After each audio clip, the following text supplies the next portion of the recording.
Vielen Dank. Ich grüße alle hier heute. Ich freue mich sehr, zum zweiten Mal an diesem Format teilzunehmen.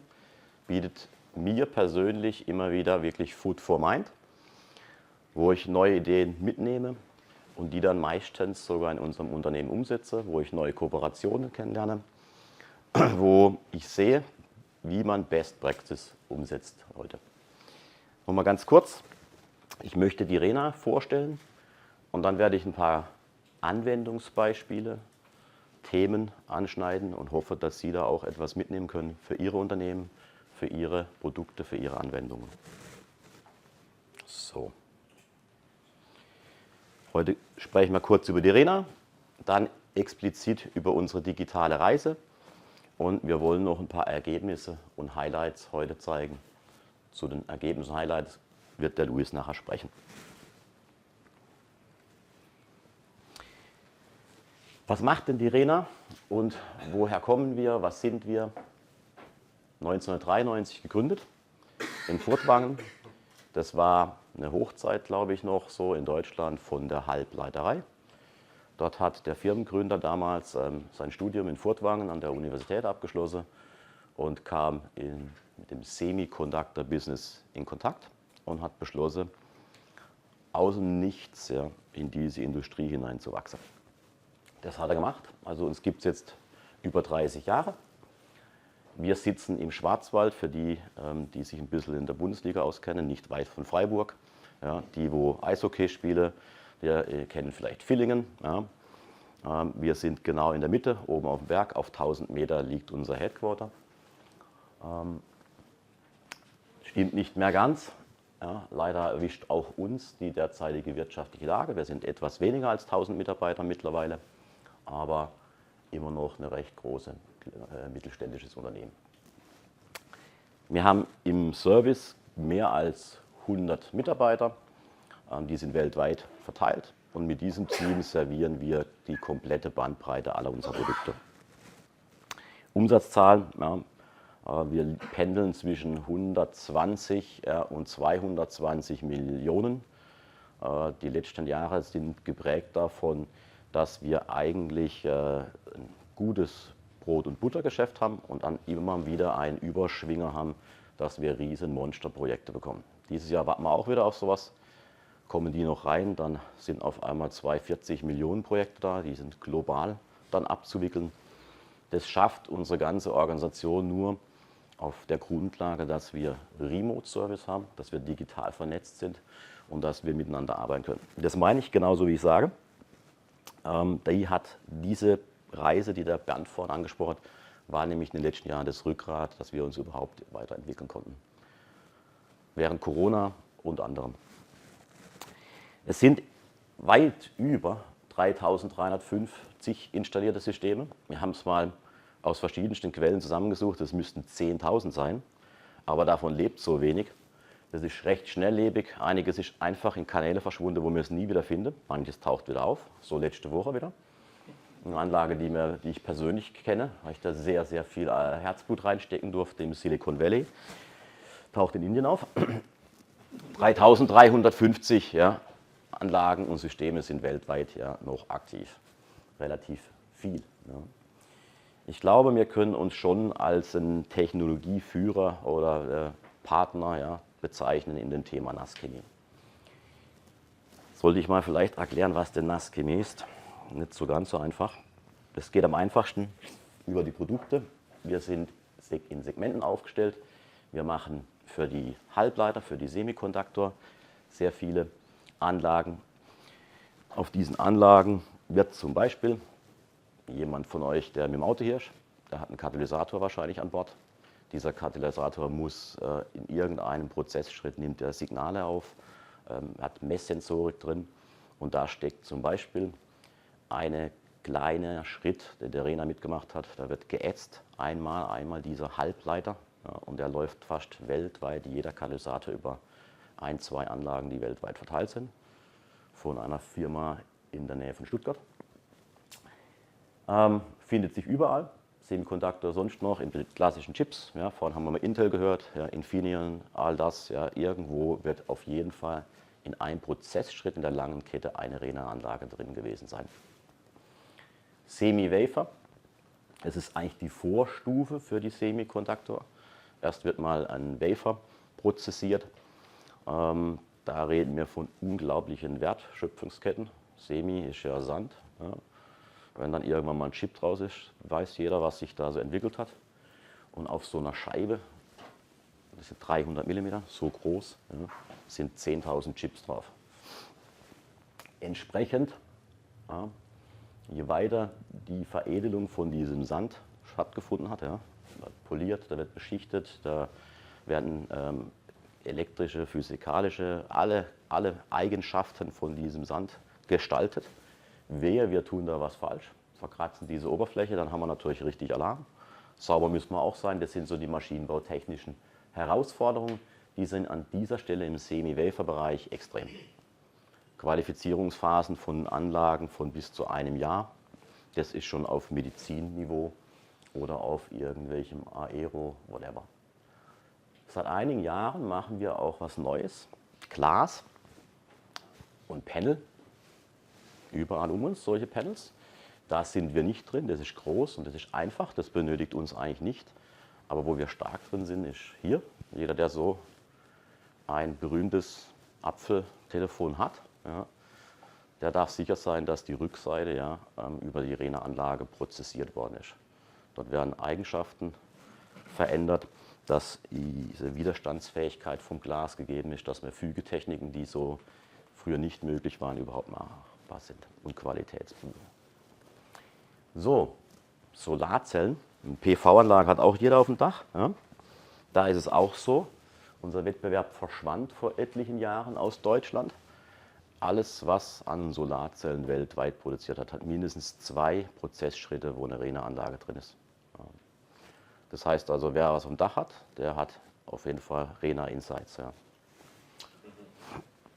Was Neues irgendwann mal kam, durch das Thema Medizintechnik auch, ja, wir haben immer wieder versucht zu diversifizieren, kam das Thema Kontaktlinsen auf. Denkt man sich, was hat Kontaktlinsen mit Chemie, mit Ätzen zu tun? Ja, sehr, sehr, sehr viel.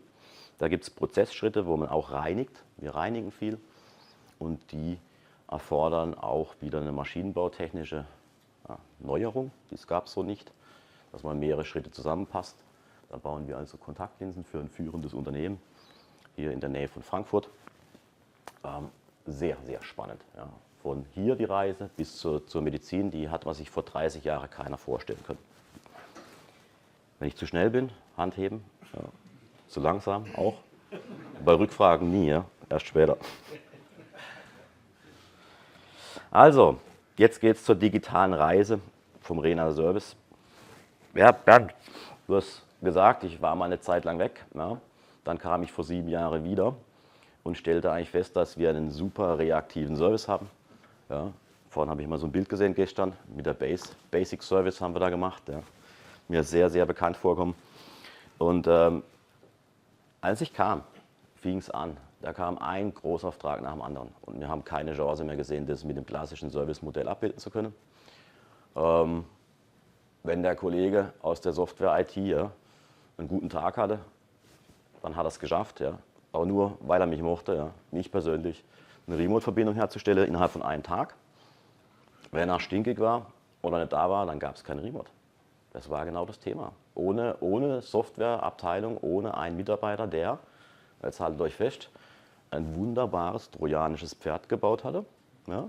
Also ich weiß bis zum heutigen Tag nicht, wie das funktioniert hat, aber wie der auf Anlage bei unserer Kunde gekommen ist, mittelprächtig kriminell. Ja, wirklich. Ja, muss man so in aller Schärfe eben sagen. Ja? Gut, begonnen hatte die Reise da vorne bei 2008. Da haben wir uns mal so ein paar Ideen drüber gemacht, wie man diese Struktur ändern kann. Da habe ich ein paar Jahre daran mitgearbeitet. Da waren wir sehr gut im Austausch, waren eigentlich schon weiter. Und dann habe ich irgendwann gesagt, nee, das geht mir etwas zu langsam. Ich bin dann so in dieser Phase hier, da war ich mal weg. Und dann kam ich wieder. Ja. Und in dieser Phase hat man eigentlich fokussiert. Man hat mehr Retrofit verkauft, ja, klassischen Service. Ja. Man hat dann irgendwann erkannt, man braucht wahrscheinlich so für den Service ein Produktmanagement. Ja, ist auf diesem Feld weitergekommen. Hat dann, das verstehe ich selber nicht, was das war genau. Ja. Da war nochmal von uns im Service die Idee, wir haben so Sägezahn-Pattern gehabt, dass man rausgegangen ist, ja, und hat ein Projekt verkauft, ja, im Service, einen Umbau, ja, eine Erweiterung von einer Anlage, kam zurück und hat es dann auch noch umsetzen dürfen, was man verkauft und versprochen hatte. Hatte Charme auf der einen Seite, auf der anderen nicht so. Dort haben wir immer gesagt, irgendwann mal brauchen wir eine Projektleitung und wir brauchen im Service auch dann einen Vertrieb. Das haben sie da gegründet. Und dann 2019 kam ich zurück. Ja, und hat echt Anschub, weil da hat ein junger, eigener Student eine Tip-Top-Thesis geschrieben damals zu dem Thema Digitalisierung. Und da stand so ziemlich alles drin als Handlungsempfehlung, was wir jetzt tun sollen. Ja, sah ich auch so. Und da war eben dann der Projektauftrag zur Digitalisierung geschaffen. Ging dann recht schnell, ja, weil die Rena war in einer guten Phase. Wir haben gut Geld verdient. Man hat gemerkt, wir wachsen, ja, die Firmen, wir haben zugekauft. Ja, und es war dann der Zeitpunkt, wo der Bernd wieder auftauchte, über meinen Kollegen. Eigentlich, ehrlich bin, ja, hatte ich euch vergessen. Aber der Sinn eines Austausches, den zeigt sich auch mal wieder darin, wir hatten einen Berater im Haus, der uns helfen sollte, eine Remote-Lösung herzustellen. Das war damals nur Remote. Mehr haben wir noch nicht gedacht, eben der Kollege, der das selbst gemacht hat. Da gab es eine Beratungsfirma, die hat uns da richtig innerhalb von Wochen, ja, durch einen Prozess geschleust und gesagt, der kann das, der kann jenes. Ja. Waren viele, viele Firmen da. Und am Ende, ja, hat er ganz klar zu uns gesagt, von all den Anbietern, es kann nur die Semedia euch in dem Status, wo ihr seid, wirklich helfen. Vertraut auf die, baut mit denen, sage ich, ja klar, kenne ich ja eigentlich. Ja, dann ging es rasend schnell. Ja. Es gab noch ein, zwei Überzeugungsaufgaben im Board zu lösen. Da hat jemand noch überhaupt nicht verstanden gehabt, ja, was eigentlich Digitalisierung bedeutet. Da hat uns dieser Berater auch sehr, sehr, sehr geholfen, weil der Prophet im eigenen Laden, das kennt der eine oder andere von euch, der zählt nichts. Also kann ich immer nur sagen, nimmt jemand mit an Bord, wenn er was Größeres, ja, vorantreiben will mit Geschwindigkeit, dann braucht er nochmal jemanden, der euch da unterstützt. Das POC, Proof of Concept mit euch, war beeindruckend. Ja, da haben wir zum ersten Mal gesehen, wie schnell ihr in der Lage seid, was umzusetzen. Und alles, was man vorher erzählt habe, konnte man auf einmal präsentieren. Und das war dann wirklich der finale Start, dass mir sofort war es klar. Da hat der Geschäftsführer zum ersten Mal gesehen, wie sowas anfassbar ist, wie sowas gestaltet, wie sowas funktioniert. Und dann war logisch, ja, wir gehen mit euch. Wir haben dann sehr bald erkannt, das ist richtig mächtig. Das sind viele Dinge, die wir uns beschäftigen müssen. Wir brauchen einen Digital Service Manager im Service. Als ich dieses Wort voranbrachte, war auch wieder Staunen im Wald in der Firma, was das alles soll. Und das ist doch eigentlich nur Software. Und warum macht der Service damit? Ja, warum macht denn der Service damit?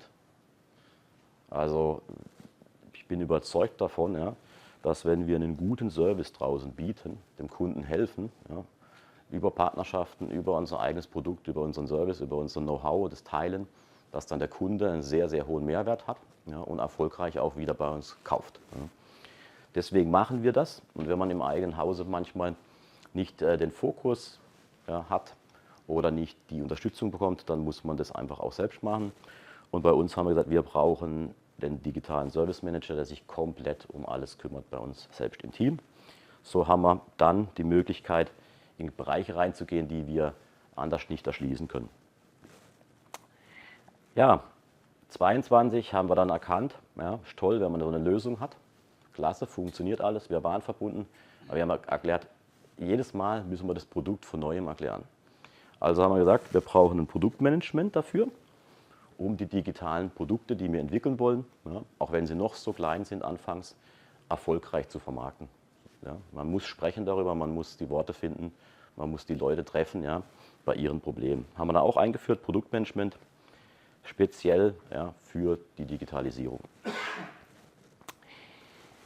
Ja, Corona, dazu sage ich nachher noch was, da gibt es ein schönes Beispiel, das ist sehr interessant. Gehe ich mal nach 25, ja, in 25, nachdem wir uns letztes Jahr getroffen haben, war hier wirklich klar, jetzt müssen wir voran. Und wie überzeugt man wieder? Es hat sich nicht so viel geändert da oben, ja, im Board. Und wieder war es, ich brauchte einen Aufhänger, um wirklich zu überzeugen. Und ich glaube, Marius, das weißt du gar nicht. Ja. Mit der Angst spielen hat sehr gut funktioniert. Nachdem ich zurückkam und auf einmal NIS-2-Experte war und erklärt habe, dass das eigentlich gar nicht gut ist und den Geschäftsführer bei uns anschaut und sagt, aber du weißt, gell, dass du persönlich haftend bist, auch bis in die Schweiz hinein, ja, die kommen zu dir. Dann ging es auch recht rasch, weil wir haben im Prinzip den Hub als ein Sicherheitsupdate verkauft. Es ist überhaupt gar kein neues Produkt, sondern es ist einfach nur ein Upgrade, ja, um die Sicherheit, ja, und die Regularien, ja, denen wir unterliegen, sicherstellen zu können.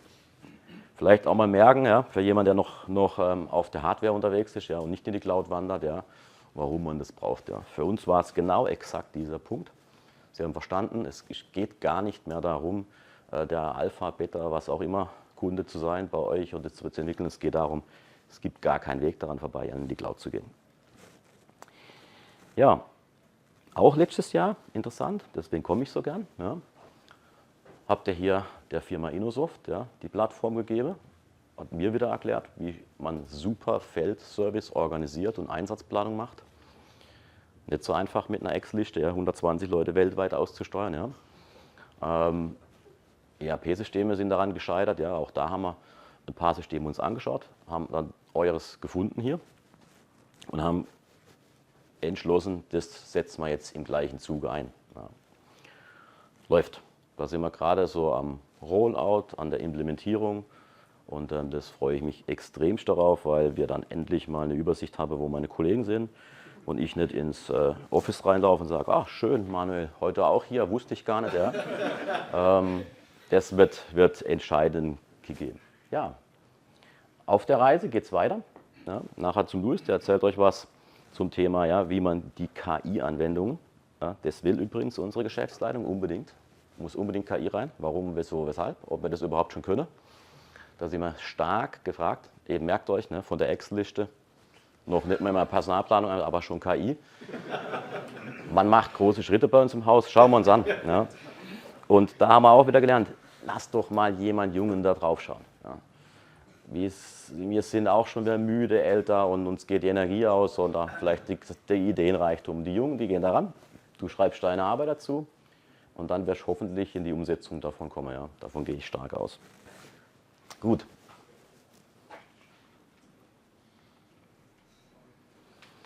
Ja, echte Sprünge gemacht, ja. Also 2020. Gerne? Ich habe eine Frage. Ich fand den Ansatz total klasse. Wir liefern nicht ein neues Feature, ein neues Produkt, eine neue Generation, sondern machen Sicherheitsupdates. Das ist ja eine völlig andere Einstellung. Weil, Mega. Wer hat es erfunden, ne? Also wer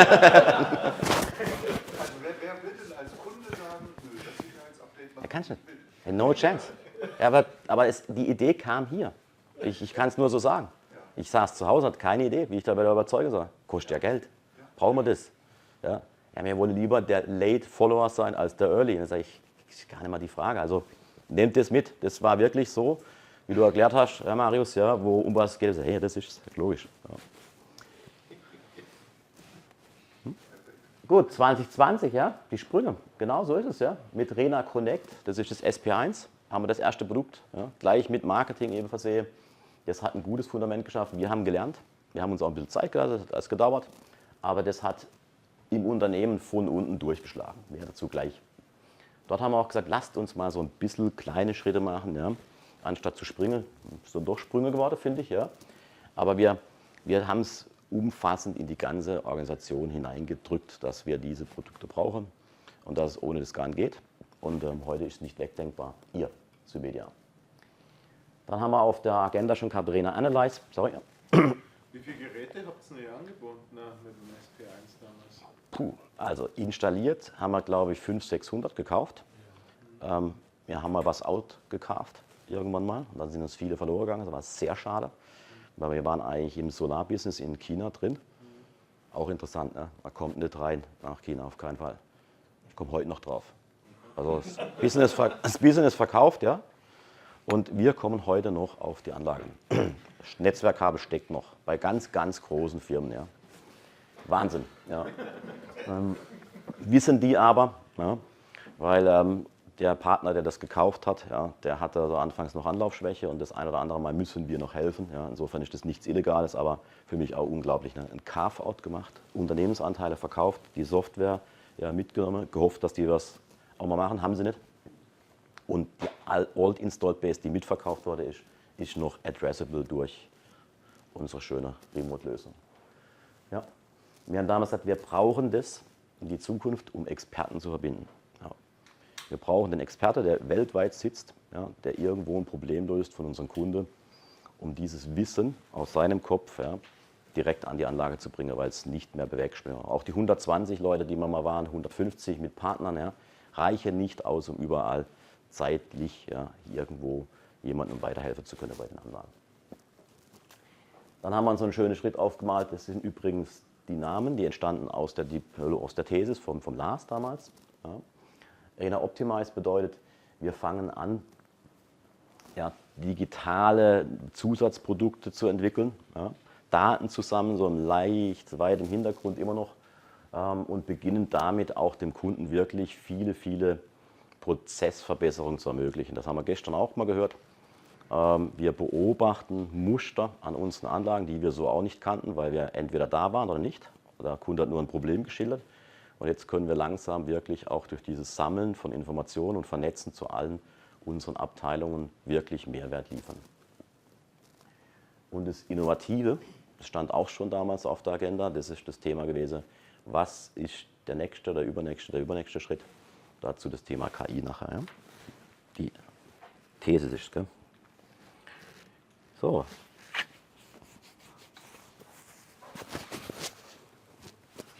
Ein paar Punkte, ein paar Lacher wahrscheinlich, ja. Auch zu dem Rena Connect Plus. Es war wichtig, diesen Experte zu verbinden, ja, der immer zur Unterstützung da ist. Während Corona natürlich extremst wichtig. Dann haben wir gemerkt, dass über diese hochsicheren Verbindungen, die dabei sind, wir haben aufgehört zu diskutieren. Wir haben das erklärt, einmal, wir haben auf euch verwiesen. Dann gab es auch den einen oder anderen Austausch nochmal zum Überzeugen. Und dann ging das weltweit. Also es gibt keinen Kunden, der nicht wenigstens temporär ja, uns auf seine Anlage lassen hat. Es gibt Ausnahmen, ja, wo es dann wirklich nur ein paar Minuten, ein paar Sekunden, whatever war, wo wir uns dann über komische Systeme auch wiederum ja, draufschalten konnten. Das war vor allem während Corona. Da haben sogar große Firmen, die alles sonst ablehnen, gesagt, ja, macht's, weil sonst kommen wir nicht voran. Wir haben mal so ein bisschen mit so Daten, ja, Brillen und sowas gearbeitet. Ja. Das ist für uns unanwendbar. Da kam der Anwender zum Spiel und sagt, das ist unkomfortabel in der Reparatursituation, wo wir uns befinden. Im Reinraum macht keinen Sinn. Der eine oder andere nutzt es ja fleißig. Wir haben es nicht zum Laufen gebracht. Ja. Was uns extrem hilft, ganz komisch, ja, der Koffer wurde so schwer vom Servicetechniker, weil er immer die aktuelle Dokumentation mitnahm, im Papierausdruck. Ja. Und dann war es doch die falsche. Also wir nutzen ja wirklich die Verfügbarkeit, dass wir die Anlagendokumentation ja, auf dem Device haben oder zugänglich haben, sodass wir wirklich dann sagen können, jetzt wissen wir, die richtige Doku dabei ist, das richtige Manual. Was uns auch irgendwo hilft, ist, dass wir immer jetzt mittlerweile wissen, der Kunde ist so trainiert über die Projektnummer und über unseren Asset, über was wir da angelegt haben, dass wir jetzt auch eine richtige Zuordnung haben. Also verwechseln kommt seltener vor. Ja. Genau. Das alles dient dazu natürlich auch in den großen Serviceverträgen, ja, die Ausfallzeiten ja, und damit die Produktivität einfach hochzusetzen. Hat gewaltig gesteigert. 5-mal schneller. Ja. Wenn es irgendein Problem gibt, das wir nicht vor Ort lösen konnten oder ja, wo der Experte vor Ort einfach nicht ja, über alle Expertise verfügte. Das wird jeden Tag wieder bestätigt. Ja, wenn ich die Vernetzung sehe, wie wir den Kollegen zuschalten können, dann vielleicht ein Servicetechniker in Malaysia bemerkt, er kommt nicht weiter, er weiß es wirklich nicht. Er vernetzt sich mit dem Kollegen, der gerade in den USA, ich sage, in ein paar Stunden habe ich den soweit, der wird sich melden oder umgekehrt.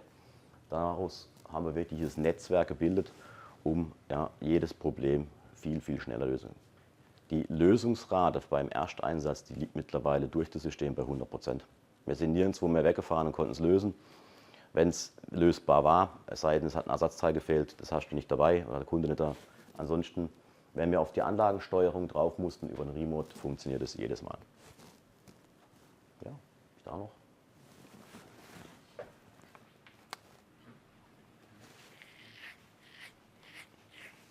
Jetzt? Ja, als wir dann den POC hatten, als wir dann das Rena Connect Plus freigeschaltet haben, ja, 2020, ja, das war ein Highlight, da erinnere ich mich extrem dran. Ja. Wir haben wirklich richtig große Anlagen verkauft, so einen Großauftrag nach China und dann bam, ja, Corona, keiner konnte mehr hin. Wir haben in der Fertigung angefangen, ja, wirklich ein Training, ein Remote-Training vorzubereiten über alle Abteilungen. Und wir haben unsere chinesischen Kollegen, die im Leben noch nicht an so einer richtig hochkomplexen Anlage standen. Die Anlage ist die kleinste so lang wie der Raum und halb so breit. Die größte ist bis rüber durch den Raum. Die haben wir verschickt, ja, und haben die remote in Betrieb genommen. Haben nie gedacht, dass das funktioniert. Schichtsystem aufgebaut, unterstützt, ja, permanent online gewesen. Und die Anlagen sind alle in Produktion gegangen. Also das hat dann im Unternehmen nochmal den Wahnsinnsruck gegeben, wozu mir überhaupt diese Reise mache, wozu mir da diese teuren Hardware da in jede Anlage reinschraube, ja, wo ich unbedingt wollte. Ja, es kostet ja Geld und wenn der Kunde es gar nicht braucht und bestellt hat er es auch nicht, sagt, hey, schraub mal rein, ist gut. Das war so, ja, war wirklich so. Ja.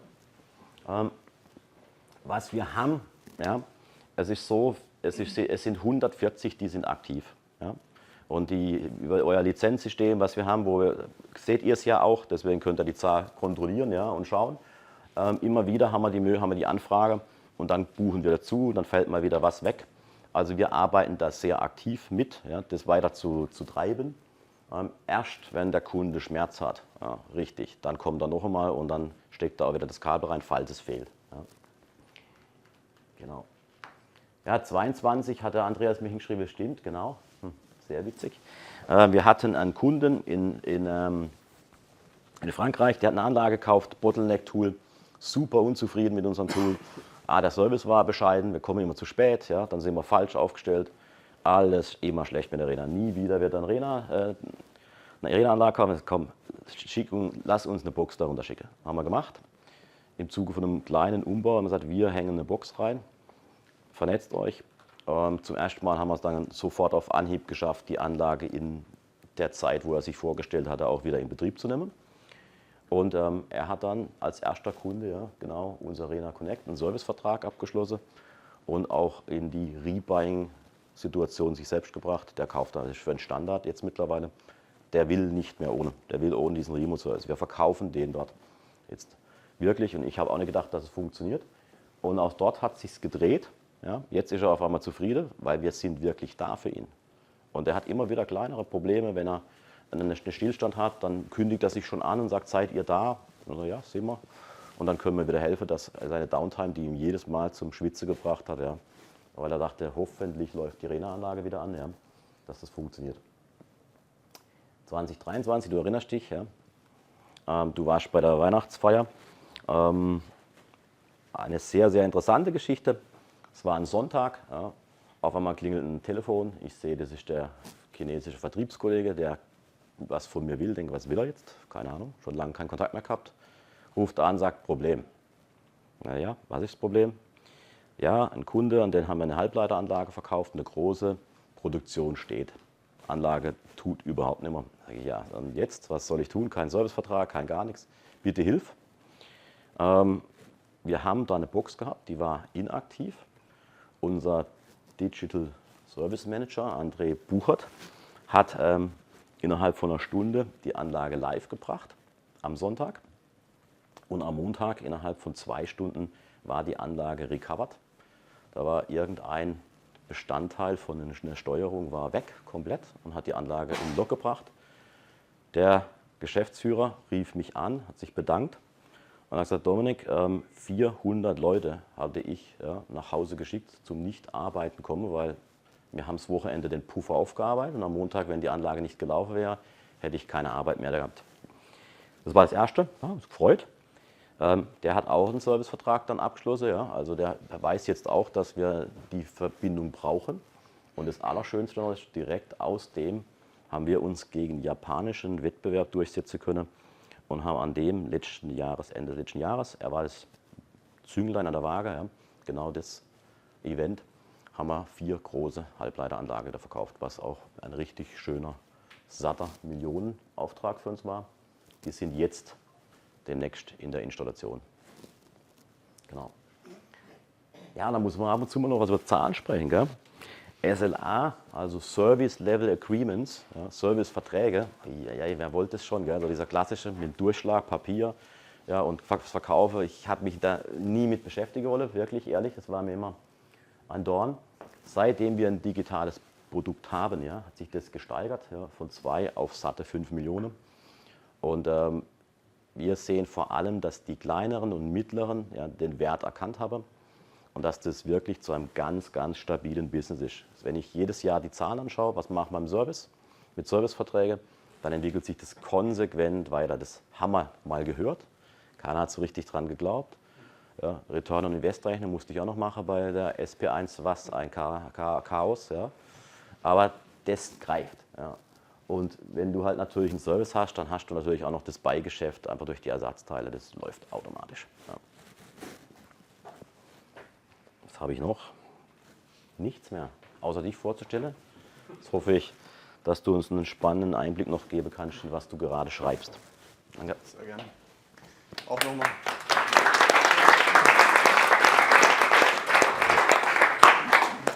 Auch von mir nochmal herzliches Willkommen. Wie bereits angesprochen, habe ich mich im Zuge meiner Bachelorarbeit bei der Firma Rena mit dem großen Thema künstlicher Intelligenz befasst. Es war ähnlich, wie es der Dominik beschrieben hat, KI hier, KI da, wir wollen es, wir brauchen es. So kam das über die Geschäftsführung, über den Service zu mir. Freue mich, dass ich mit dem Thema beauftragt wurde und mir ging es wahrscheinlich wie vielen von euch, von Ihnen auch, KI, großes Thema, viel in den Medien, aber so wirklich was Konkretes am Produkt, schwierig, sich da was vorzustellen. Habe dann quasi aus einem großen Pool von Anwendungen, von Richtungen das Passende für eine konkrete Rena-Anlage analysiert und konnte mich dann eben durch viele Entscheidungsmatrix, ich habe Maschinenbau studiert, habe das Ganze dann auch relativ technisch am Bauteil, an unserer Anlage direkt mir angeschaut und bin dann eben auf die 4 etwas größeren konkreten Use Cases gekommen. Also Predictive Maintenance war gestern schon mal ein Thema, also quasi das Voraussehen, wann zum Beispiel ein Motor ausfällt. Momentan ist es noch so bei der Rena, wir haben einen Motorausfall. Bestenfalls lässt sich das dann eben über den Remote Service dann mit dem Kunden, zum Beispiel in Malaysia, zusammen erledigen. Wenn das nicht der Fall ist, etwas schwierigeres Projekt, muss ein Servicetechniker hinfliegen, muss das Ersatzteil erst noch bestellen, dann muss das Ganze ausgetauscht werden, in Betrieb genommen werden. Also die Zeitspanne ist immens und die Ersparnis, die man durch quasi prädiktive Wartung erreichen kann, ist immens. Also wenn ich schon weiß, dass in 4 Wochen mein Motor ausfällt, kann ich das mit anderen Wartungsintervallen, mit Schmierungen von Schienen etc. zusammenknüpfen und kann so quasi die Anlagenverfügbarkeit erhöhen und die Downtime sehr reduzieren. Genau. Dann zweiter Anwendungsfall sind die Chatbots. Man kennt sie, ChatGPT war der große Vorreiter. Und ich habe mich eher konzentriert, okay, welchen Nutzen hat der Kunde dann wirklich? Und diese Kommunikation, das kann man sich jetzt noch gar nicht so richtig vorstellen. Aber wie cool wäre es, wenn ich als Anlagenführer an der Anlage stehe, habe ein Problem und unterhalte mich mit der Maschine, okay, was ist das Problem, was kann ich tun, welche Schritte kannst du mir mitgeben, dass ich die Maschine schnellstmöglich wieder zum Laufen bekomme. Und darum geht es bei dem Thema. Dann großes Thema ist die Wissensbasis, also dieses Wissen vom Unternehmen, von den Abteilungen quasi zusammenführen. Ich glaube, es geht allen Unternehmen irgendwie gleich. Wir haben erfahrene, gute Servicetechniker-Mitarbeiter, die gehen in Rente. Das heißt, das Wissen geht auch in die Rente, geht verloren. Gleichzeitig weniger Fachkräfte, die nachkommen. Das heißt, dieses Wissen zu archivieren für alle über Abteilungen hinweg bereitzustellen, das ist sehr elementar und wird vor allem jetzt in den nächsten Jahren in Zukunft sehr, sehr wichtig. Und es lässt sich dann quasi verbinden mit den bereits angesprochenen Themen. Predictive Maintenance ist ja auf Basis von Bauteildaten, das heißt der Motor wird zum Beispiel über die Vibration kontrolliert, dann geht die Vibration steigt, dann okay, es ist wahrscheinlich irgendein Schaden am Motor und diese ganzen Daten werden dann quasi zentral gespeichert und eben was das KI-Thema ist, es geht weit über die Daten drüber hinaus und beschäftigt sich auch mit der Interpretation. Okay, das heißt, wenn die Vibration steigt, was kann dann wirklich, was ist das Problem und welche Schritte sind nötig. Das heißt, die Kommunikation, die Interpretation, das soll dann KI quasi unterstützen und gegebenenfalls übernehmen. Der vierte und mit entscheidende Part ist quasi die Vernetzung zwischen den einzelnen Stellen, zwischen den einzelnen Bereichen. Ich habe das intelligentes Ticketsystem genannt, weil ich glaube, unter Ticketsystem können sich die meisten was vorstellen. Also Kommunikation über Abteilungen, Bereiche hinweg. Und das wird quasi dann geknüpft an die einzelnen Punkte. Das heißt, der Motor oder beziehungsweise das Predictive Maintenance Tool sagt dann im Ersatzteilmanagement, okay, der Motor fällt in 3 Wochen aus, bestell den mal bitte. Dann schaut sich die KI im Ersatzteilmanagement an, okay, wie ist die momentane Lage? Macht es Sinn, wenn ich den Motor jetzt schon bestelle? Oder entwickelt sich der Markt noch so, dass er in 5 Tagen oder in einer Woche deutlich günstiger ist? Durch das kann ich dann auch im Ersatzteilwesen wesentliche Kosten einsparen. Also Sie sehen, es geht überall hin, in alle Abteilungen. Sehr wichtig, dass sich da auch jeder damit befasst, spezielle Use Cases in seiner Abteilung für seine Anwendungen herausfindet. Genau. Vielleicht zum Abschluss, mir ging es am Anfang so, dass ich ja, sorry, ja. Kurz zum Thema Rückfrage. Habt ihr da tatsächlich die Datenbasis dafür, dass ihr über ein Modell voraussagen könnt, hey, in den Ersatzteilhandel so und so lange Lieferzeiten, könnt ihr das verlässlich voraussagen, weil da sind ganz viele Standardthemen dabei? Genau, also aktuell noch nicht. Okay. Die Thesis soll quasi für die RENA die Grundlage sein für weitere Überlegungen bzw. Investitionen, wo geht es hin, in welche Richtung, was wäre denn möglich, dass man eben dann die Themen in Zukunft angeht. Genau. Ja? Jetzt habt ihr mit dem Syringia eigentlich die ideale Verbindung, um an die Daten der Maschine ranzukommen. Genau. Das müsst ihr natürlich den Data Act und alles Mögliche berücksichtigen, das wisst ihr aber besser als ich. Meine Frage ist, habt ihr schon eine Vorstellung, mit welchem Lernverfahren du da draufgehen möchtest? Wollt ihr föderiertes Lernen machen oder fallabschließende Bearbeitung? Wie kriegst du dieses Wissen, was heute in den Experten ist, automatisiert? Hast du da schon eine konkrete Idee oder Vorstellung? Also es ist so, dass zum Beispiel das Trainieren von der KI, von Large Language Models, das bedarf einem große Arbeit, also große Datenbasis und auch Expertise. Die Expertise fehlt bei RENA sehr. Also wir sind da in dem Bereich schlecht aufgestellt. Deswegen habe ich mich auch mit externen Anbietern und Lösungen befasst.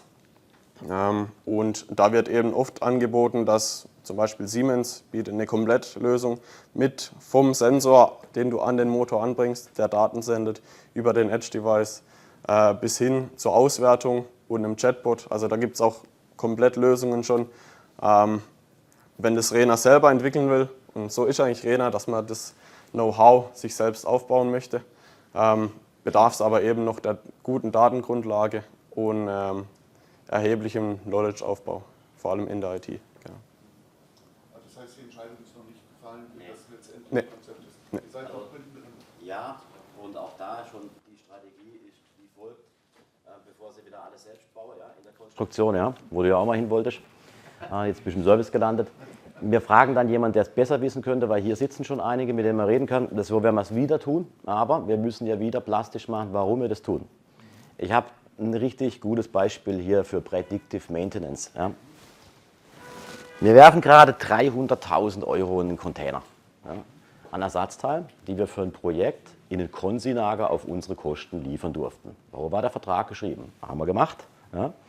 Die Besten aus Konstruktion, aus dem Service haben Ersatzteile definiert, festgelegt, wir haben die hingeliefert. Und nach 2 Jahren, ja, frage ich auch mal nach, was ist eigentlich aus dem Lager geworden da in Regensburg? Und dann sagt mir einer, ja, ja. Und dann sage ich so, du, schieb mir mal das Lagerjournal. Ja. Drehen, ja, 3 Artikel. Ja, 3 Artikel. Und ja, ich sagte, ja, herzlichen Glückwunsch. Und ich sagte, okay, das schreiben wir jetzt mal auf die Fahne, weil ich glaube, da ist ein Handlungsbedarf. Ja, wir brauchen ein System, das uns unterstützt, dass sowas nicht passiert. Also die 300.000 € hätten wir wirklich anders nochmal irgendwo einsetzen können, in die Tonne. Ja. Hat natürlich auch ein bisschen jetzt was damit zu tun, dass im Laufe des Projekts sich das Projekt weiterentwickelt hat und die Konstruktion noch 5-mal nachgebessert hatte, auch. Aber nichtsdestotrotz, das zeigt mir eindeutig auf, so geht es nicht. Ja, also Assets entwickeln, ja, die Lager voll, das wird ganz, ganz komisch. Jetzt haben wir das, sammeln wir wieder Beispiele und dann gehen wir los. Und dann schauen wir uns an, wer macht schon. Ich habe da sehr interessant zugehört, wie die Kollegen, die schleifen, ja, schon weit sind. Ja, da gibt es andere Lösungen. Ja. Wir wissen, was auf dem Markt ist, aber jetzt sollst du mal rauskriegen, du schreibst eine Empfehlung dazu und dann gehen wir Punkte an. Von dem allem, wo ich die meiste Sprengkraft sehe, für uns, ja, ist das Thema Centralized Knowledge Base. Wir müssen wirklich jedem das Wissen zur Verfügung stellen. Es geht nicht mehr anders. Man kriegt hier kaum noch Mitarbeiter, es ist immer noch schwierig. Ja. Und vor allem die Bereitschaft, weltweit zu reisen, die sinkt. Jeden Monat. Jeden Monat sehe ich es, wie die eigenen Leute nicht mehr wollen. Und da will ich als erstes ansetzen, dass wir wirklich Wissen teilen. Da gibt es schon schöne Ideen und schöne Vorschläge. Und wir haben die Jahre genutzt. Wir haben das MS, ja, Microsoft 365, des Teams, ja, dazu hergenommen, Kanäle zu entwickeln, wo unsere Servicetechniker in speziellen Segmenten all ihr Wissen reinschreiben. Und es ist erstaunlich, ja, was das für ein Boost-Level hatte. Und das ist ja eigentlich rudimentärst und primitivst umgesetzt. Ja. Aber allein die Funktion zu einer Anlage, ja, das Logbuch mal da drin zu haben, weil wir können es noch nicht. Jetzt höre ich, bald können wir es. Ja. Also, ja, jetzt haben wir es halt in diesem Channel. Die Anlage heißt Batch Clean 500. Und jeder, der einen Fehler findet, behält ihn nicht wie früher, sondern stellt ihn da rein und schreibt die Lösung dazu. Und hier, ja, kann geholfen werden. Anleitung, ganz so schwierig. Kann ich transferieren, weil so einen Job habe ich schon mal gemacht. Das wird für uns und für viele Maschinenbauer, glaube ich, entscheidend, dieses Knowledge Management. Ja, und dazu braucht man halt natürlich auch sowas wie ein Ticketsystem. Du musst den Fehler richtig zuordnenbar machen, suchbar machen, weil da ist dann der Channel, trotz dass da eine AI drin ist, ja, das ist schon nicht mehr so ganz so komfortabel, wie man sich vorstellt. Ja, da steckt richtig Einsparpotenzial drin und das wollen wir heben, aber auch wieder langsam. Ja, finden das Rad nicht selbst, das versuche ich gewaltig dagegen zu arbeiten, dass immer alles selbst gebaut wird.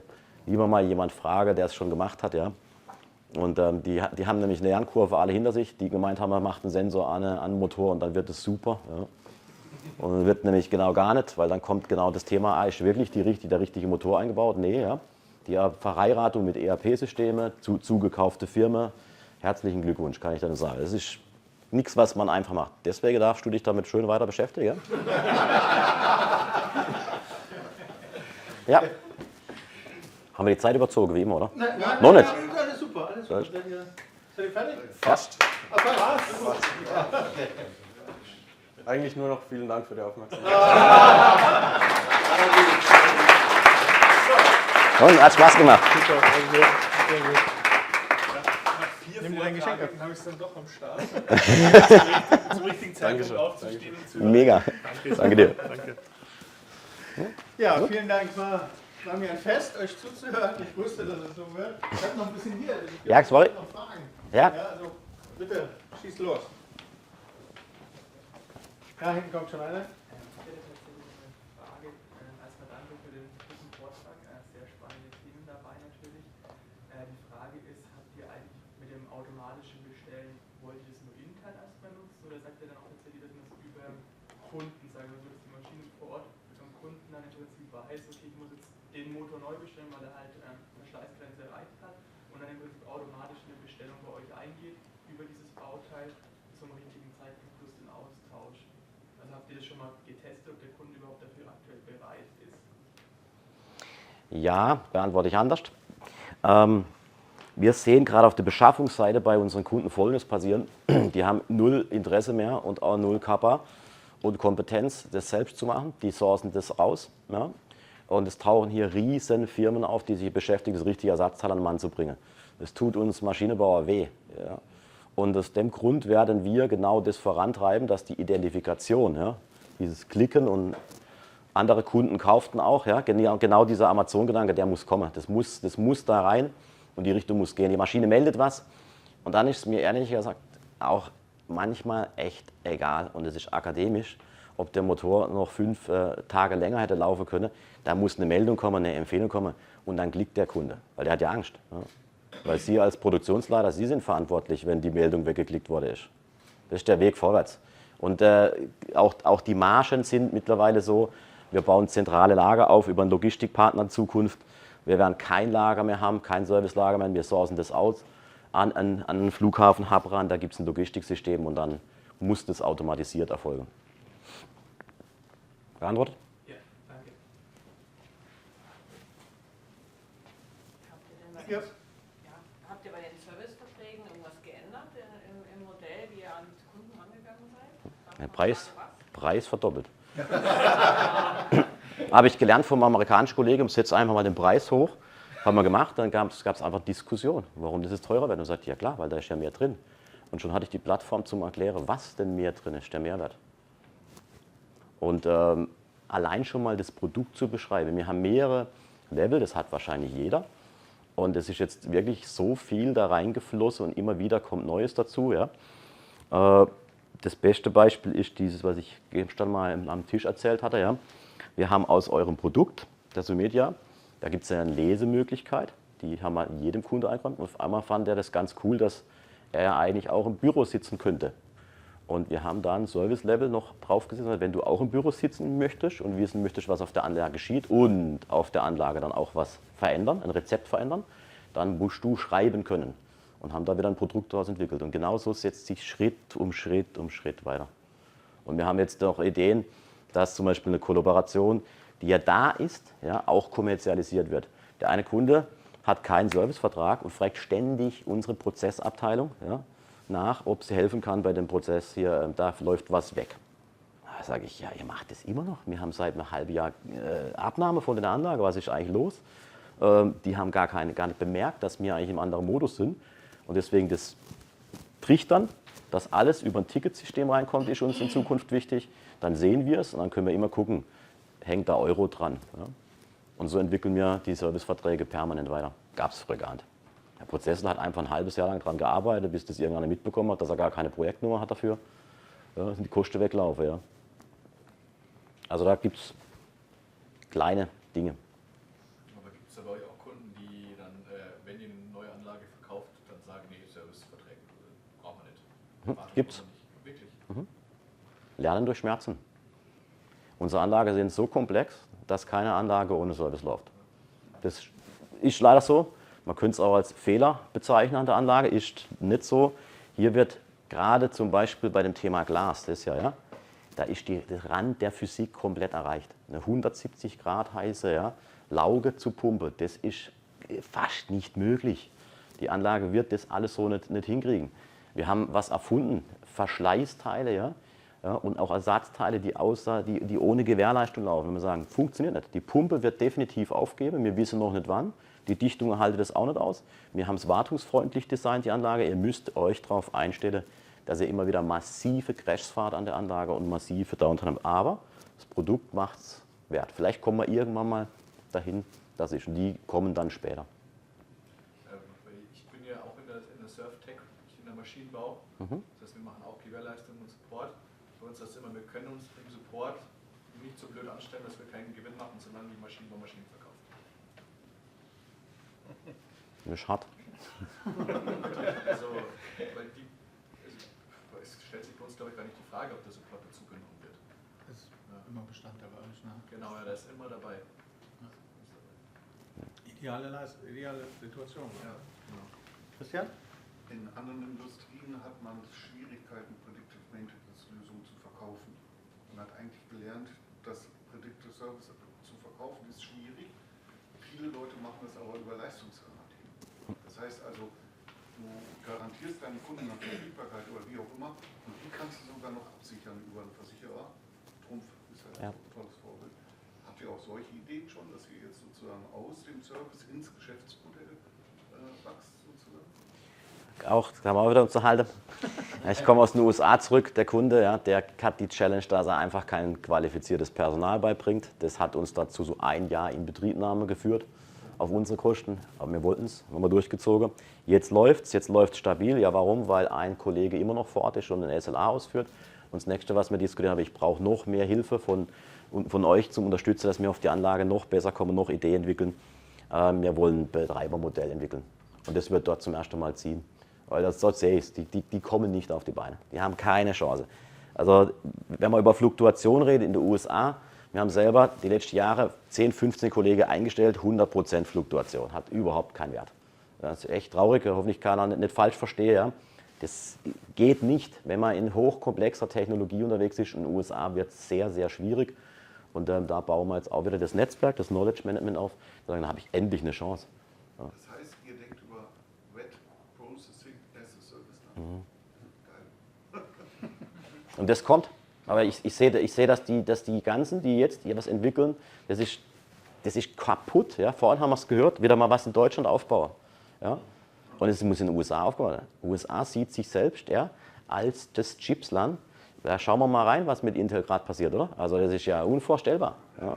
Und das liegt genau daran. Ich habe einen Kunden, die versuchen in Amerika ihre Industrialisierungsfähigkeit wieder aufzubauen. Genau. Und das machen die mit brutalsten Mitteln. Ich habe einen Kunden in den USA sitzen, der kriegt seine Leiharbeiter aus dem Gefängnis. Und das heißt, Ja, das wird super. wöchentliche Fluktuation. Ja, das ist ja zum Scheitern verurteilt von der Ansatz her. Ne? Aber Wet Processing as a Service ist Irgendwann kommt es. Vielleicht mal beim nächsten Summit, übernächsten 10 Jahren. Ständiger Gast, genau. Also ich habe Oh ja. gar keine Fragen mehr. Was mich sehr begeistert hat, ich meine, wir reden jetzt schon eine lange Zeit miteinander. Wir entwickeln uns gemeinsam weiter. Du hast es selber gesagt, hier im Auditorium findest du immer wieder Ideen, neue Dinge. Ne? Das zeigt, dass wir hier das richtige Format haben, wo man sich miteinander weiterentwickelt, unterhält und voneinander profitiert von den Informationen. Ne? Und auch das, was auf deiner vorletzten Folie stand, also das hier auch natürlich auf der vorletzten Folie, auch da hat mir der Kai schon einiges gesagt mit Chatbot und was auch immer, intelligentes Ticketing, auch da werden wir zusammenwachsen. Andere, die nachher über Daten reden oder über intelligente Geschäftsmodelle mit Daten. Also herzlich willkommen, auch beim nächsten Mal wieder. Alle Mann hier an Bord und dann machen wir gemeinsam Geschäft. Sehr gut. Danke.